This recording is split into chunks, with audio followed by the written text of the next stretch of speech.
করলো ঘোড়াটা? তারপর আগে ছুঁই এবার লাঠি দিল। কাকে লাথি দিছে? এই শিয়ালকে। শিয়ালকে? হ্যাঁ। তারপর কি হলো?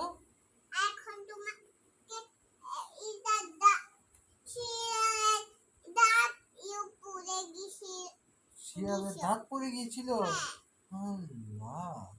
তখন তখন শিয়ালের মুখ থেকে রক্ত পড়ছিল। শিয়াল ব্যথা পেয়েছে? হ্যাঁ। তারপর কি হলো? তারপরে গল্প শোনো। এটা হুম। এই হর্ষে